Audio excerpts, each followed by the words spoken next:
Ahoy there, matey! So you want to sail the 7 seas of Rimworld? Well, have I got the proposal for you. For just a small price of being press ganged, you never have to see dry land ever again. But what does your new life entail? Will there be adventure, daring do, and daring don't touch my cannon?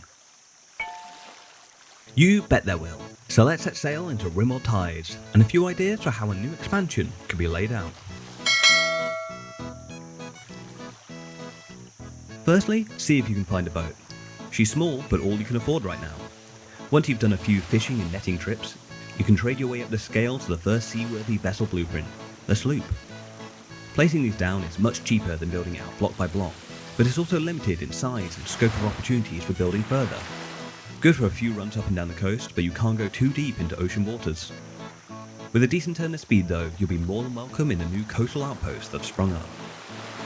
These new colonies are largely friendly to new faces, and you can explore them at your leisure, trading and bartering among the shops and bazaars, or recruiting new scallywags to your crews in the local taverns, if the price is right. The people are varied from factions all across the world, as the sea brings in people from all around to the great melting pots of the harbours. And you might even catch a new siren subrace from time to time. A G-line that grew in tandem with the oceans and never able to venture too far away from it without suffering.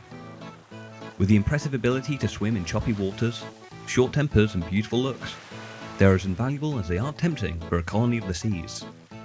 The varied cultures also mean that dockside fights can break out if you've angered a faction in just the wrong way, but the siren's call can push them over the edge into a mental break at just the right time to solve the situation. After a turn at trading and rules, it's time to lay down your first ship worthy of the voyage. Gather resources for building up your first proper ship, laying down the foundations and building up from there. You'll need most of a forest chopped down for the hull, and a good few crops of cotton for the sails, and a vast crew to man the ship of incredible size. Trade and barter can also be used to gather resources from local trade hubs, but they're still not going to give them out for free. Ships have to be built in the shallow, calm waters of an atoll or a bay that dot the coastline, as building directly on the coast has a chance of a large storm blowing in and setting progress back by a few days. As your shipwrights build, their construction skill will not only affect how fast they build, but also the quality of the hull itself, which will dictate how resistant it is to storms, crashing and general wear and tear that sea life brings.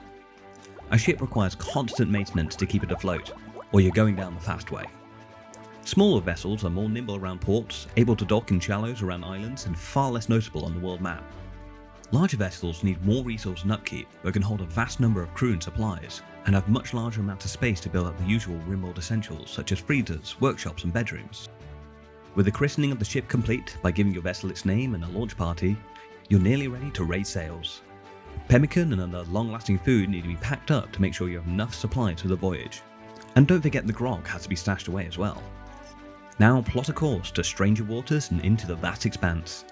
This may be the only advantage to generating less landmass when the world is created, giving you plenty more room to explore and discover the ocean that now takes up 70% of the world.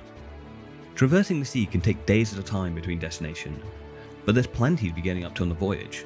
The ship needs sailing, so we need at least one person at the helm to steer the ship forwards. For larger ships, you might need one or two further deckhands running around to adjust ropes and rigging across the deck, as without them, you won't be going nearly as fast as possible, and can't move at all if the ship is sailing into winds. A good builder on hand would be helpful, as your ship needs repairs as it goes forth, and without someone tending the hull there's a higher chance you could spring a leak. Fishermen will be a common sight on the side of your ship in the early game to bring in fresh supplies of food. A cook at hand to keep your supplies up, a researcher to keep your progress moving forward, and any other useful colonists working at whatever benches you can squeeze in around the deck. But what lies out on the seas that's worth giving up life on dry land? The recent Rimworld ocean surveys have revealed a treasure trove of delights across the water. We have rare breeds of fish treated as delicacies on other planets that need to be exported without delay.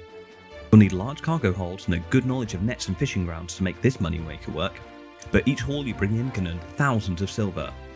Once you bring in your haul to the nearest cargo port, it can be transferred onto land and loaded into spaceships for distant worlds, and you can head back on your voyage.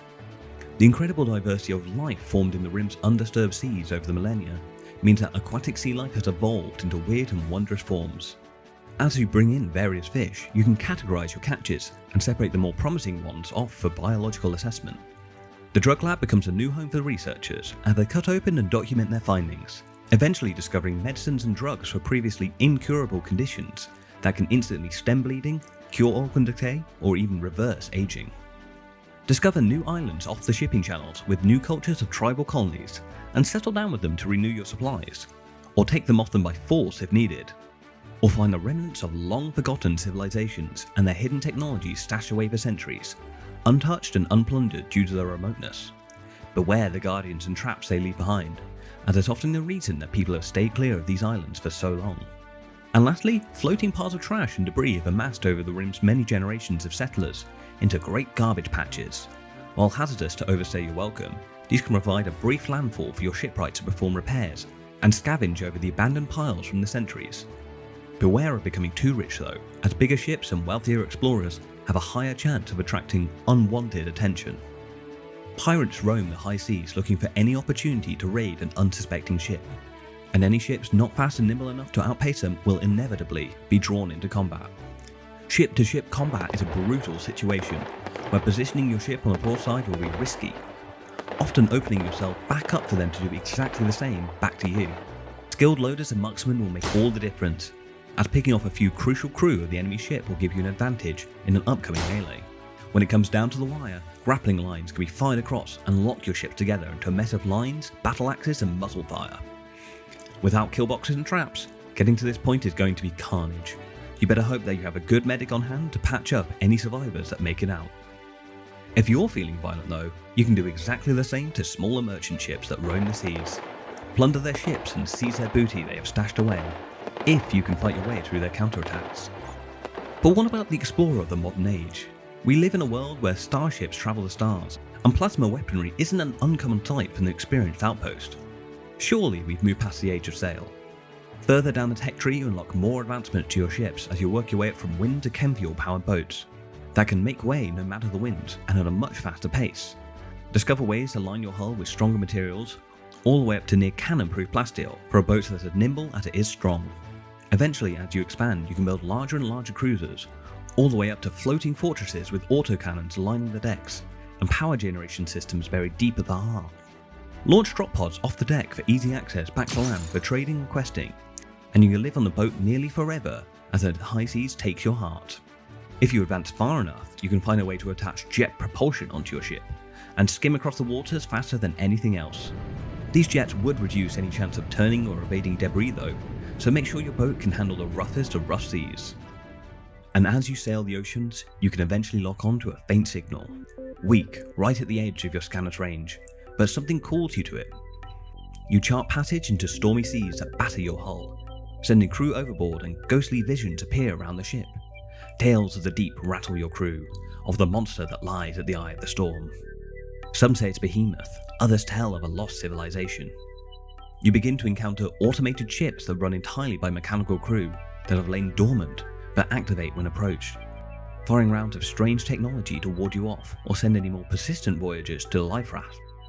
As you approach the area of the strongest signal, you see nothing for miles around, an empty horizon all directions. Your scanners tell a different story though.